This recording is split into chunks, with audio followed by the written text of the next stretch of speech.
The words of advice that I have for you today are the product of my own experience, and they may be helpful for you to avoid a kind of trap that is very easy to fall into, not just in the world of philosophy, but in the humanities in general, as well as in other disciplines.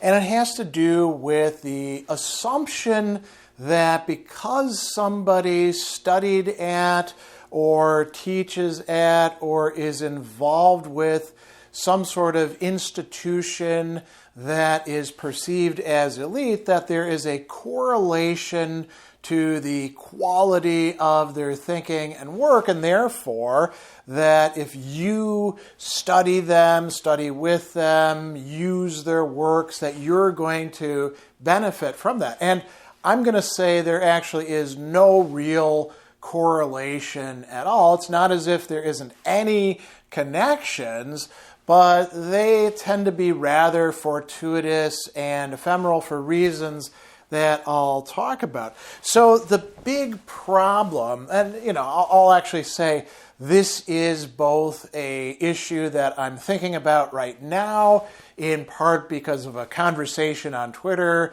where somebody from Oxford did some Oxfording and made himself look like a fool without intending to see himself that way, but definitely looking that way. But it's also a perennial issue that I think we can see going back hundreds, maybe even longer periods of years. So what is it, if we want to put it into a nutshell? It's an imagination or an assumption without any real basis that belonging to, in some way, participating in some elite institution is a sign, a reliable sign that somebody is going to be better in, whatever way we're going to define better when it comes to philosophy. And it's just not true. Now, the opposite, I should say, is also not true. Just because somebody has attended an elite institution, teaches in an elite institution, has gotten lucky in the job market and, snagged themselves a wonderful postdoc or job or studied with somebody famous, that doesn't mean that they are necessarily no good, that they inhabit some ivory tower. We've already talked about that silly trope that people use elsewhere. So what we do want to say, though, is when it comes to institutions in a very, very broad sense, there is no direct correlation between actual quality or goodness or being better and the social reputation and status and money, frankly, that attaches to these particular institutions. So what are we talking about here? We can talk first and foremost about institutions as colleges and universities, and perhaps a few other related things connected to them as well that might be along the line of like think tanks or research labs or things like that. So, think to yourself, in America, of the Ivy League, are you really going to get a better education there? Is somebody actually a better professor if they teach at an Ivy League university, if they've got some distinguished chair or something like that? Well, maybe yes, but also maybe no. There's just as many time servers, stuffed shirts, mediocrities who just happen to have lucked out or, had the right sort of qualifications and contacts and, played the game right. And those who didn't.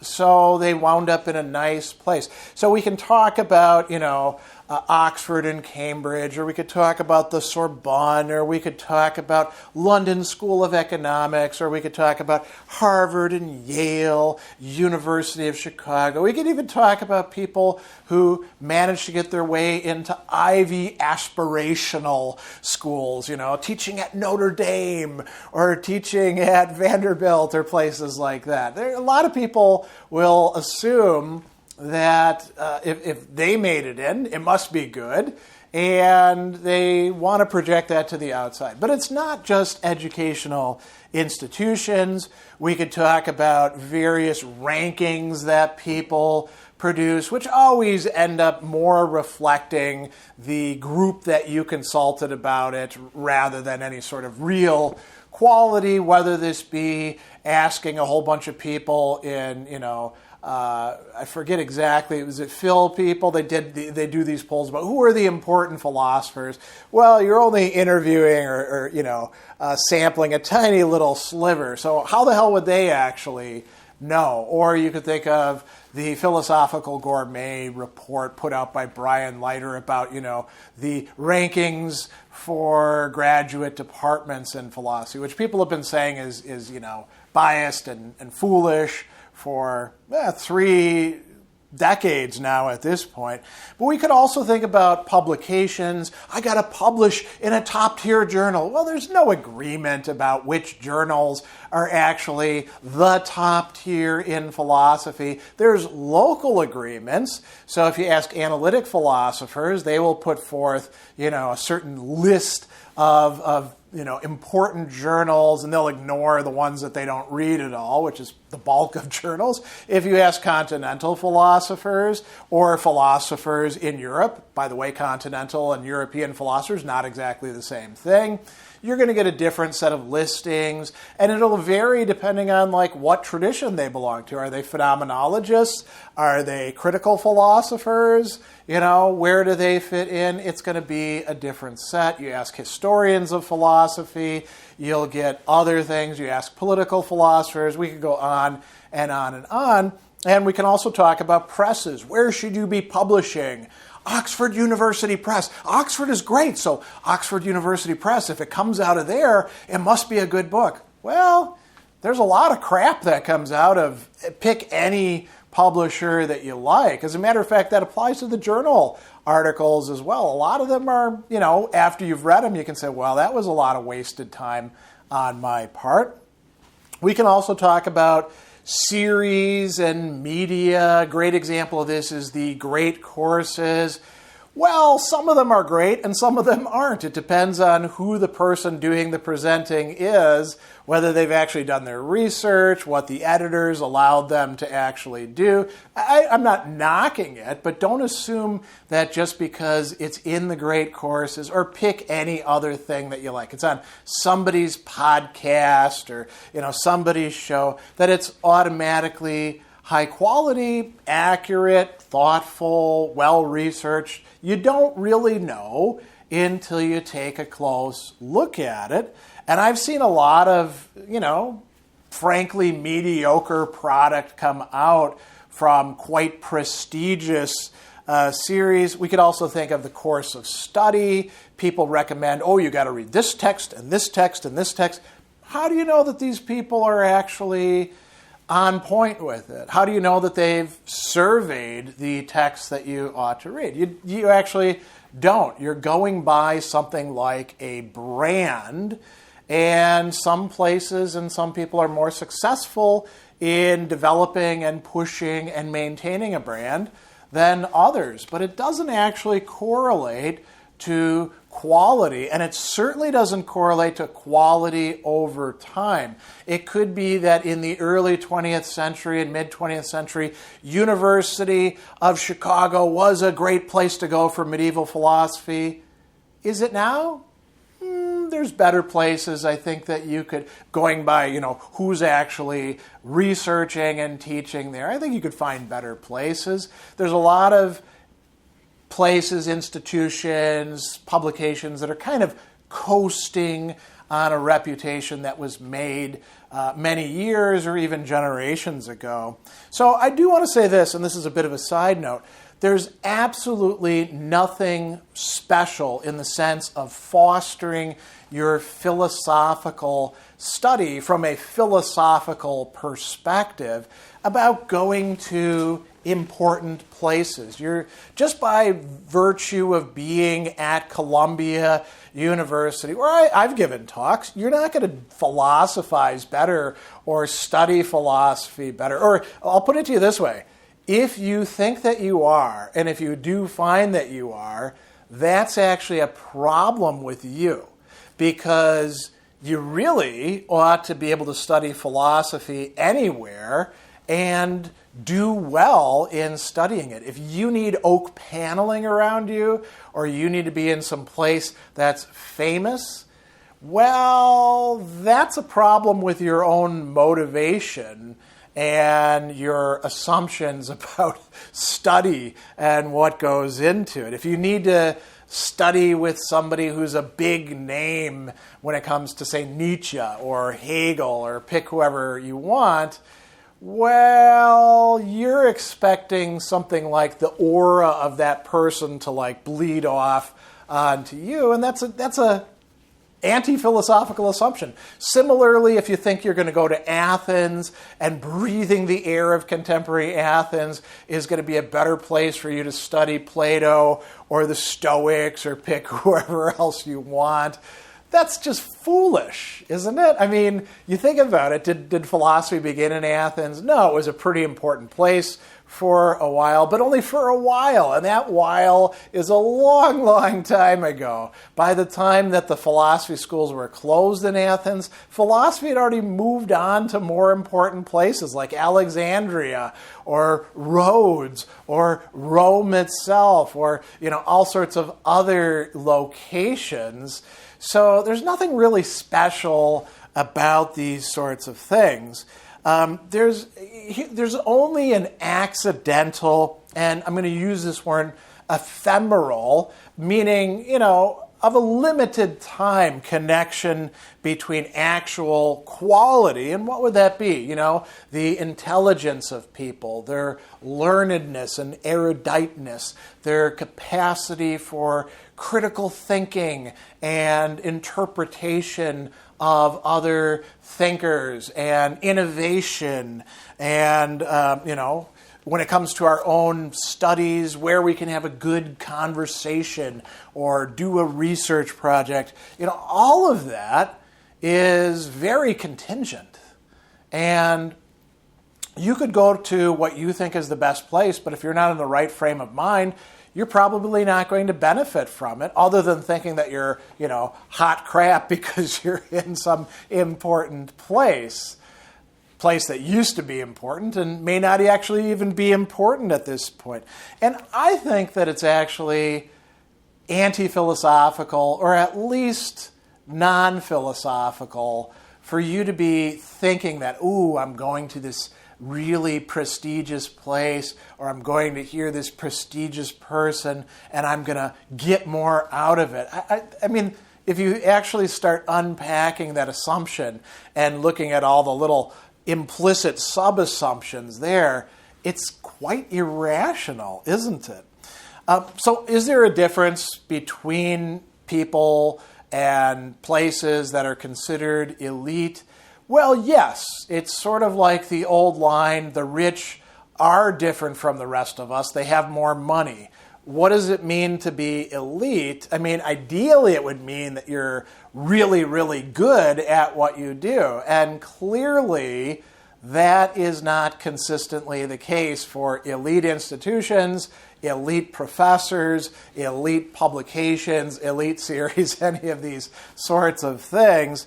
Rather, they benefit in other ways. They typically have a lot more money, great endowments, which means that their professors don't have to work as much. They, get much lower teaching loads. They get support for traveling to places. They can bring in other famous people to give talks because they've got nice stipends and stuff like that. So money plays a huge role in this. Prestige is another part, or social status, right?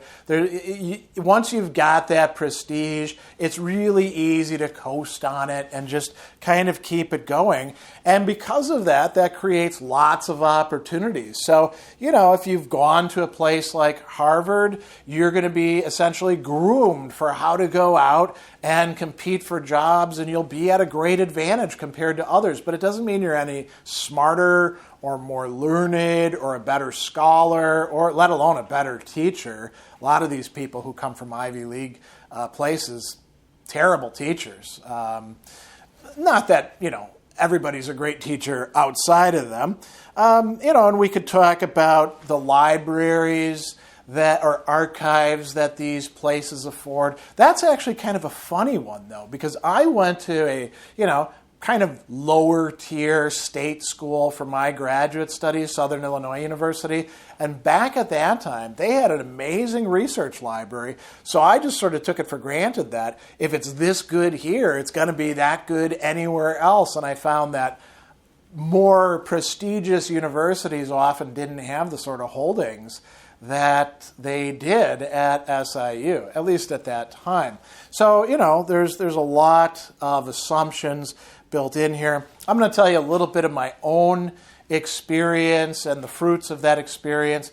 So my experience, and granted it is limited the way all of our experience is that people who attended elite institutions or work at elite institutions and get all these opportunities often tend to be kind of parochial and cloistered.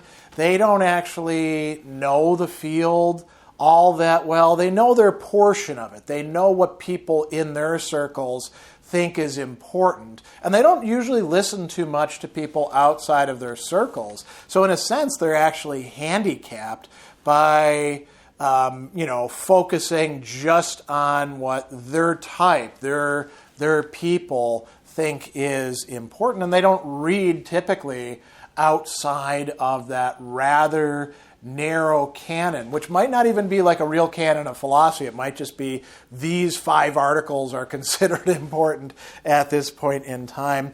They're rarely better than the rest of us, oftentimes not even as good at the things that the rest of us have to do without that sort of institutional support, without relying on the prestige to open doors, having to work for what it is that we're going to do, and not making as many assumptions about, our teachers know everything.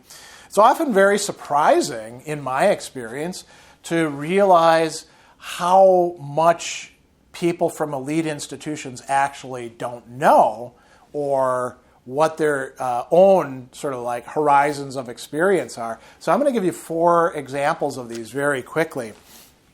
The first one comes from when I was a graduate student, and I was at the Society for Phenomenological and Existential Philosophy, and I got introduced to another graduate student because both of us were interested in Derrida. She was actually at Yale. I mean, that's a big place for Derrida studies. Important philosophers there who specialize in that. And she was writing her dissertation on Derrida, and I was super, super into Derrida, but I wasn't writing my dissertation on him. And as she explained her project, I was shocked by how low grade it was and how off she was on certain points and how many buzzwords she'd introduced that were, taken from Derrida's works, but she couldn't explain. And I was like, this is a Yale person?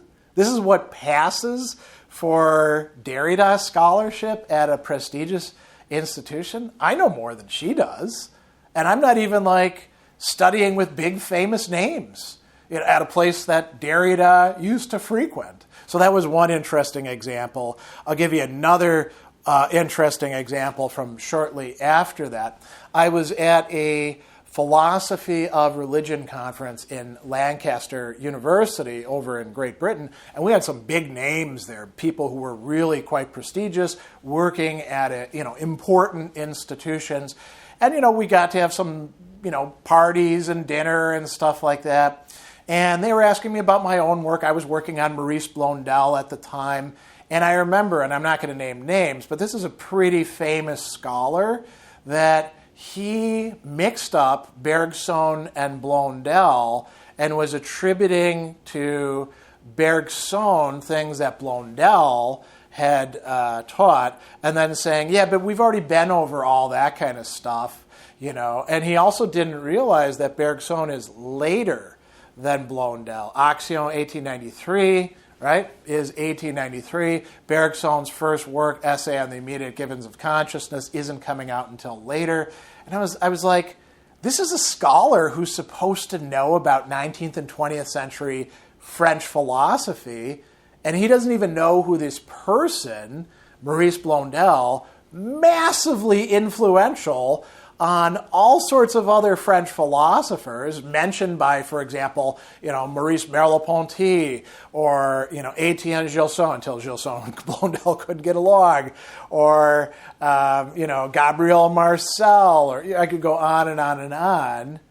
And he didn't have a clue who this person was. And I was like, how in the hell did he possibly become a scholar of this period without knowing a really important philosopher like that? It'd be like not knowing who Bataille is, right? Another great example was I was at the University of Chicago at a Lumen Christi conference.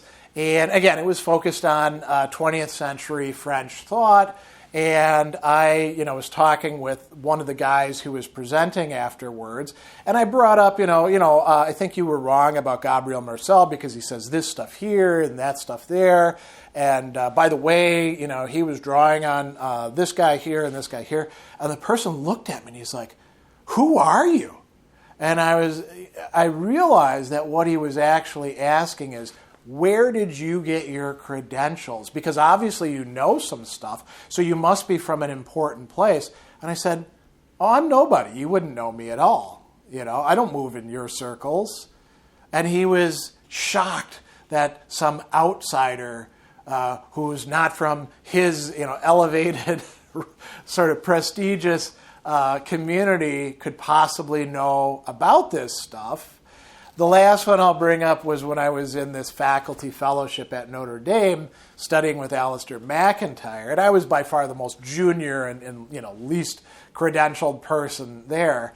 And we were having breakfast, and one of the other philosophers who was participating was from McGill University, and they said, "Oh, I find it so difficult to get research done when I'm teaching 5.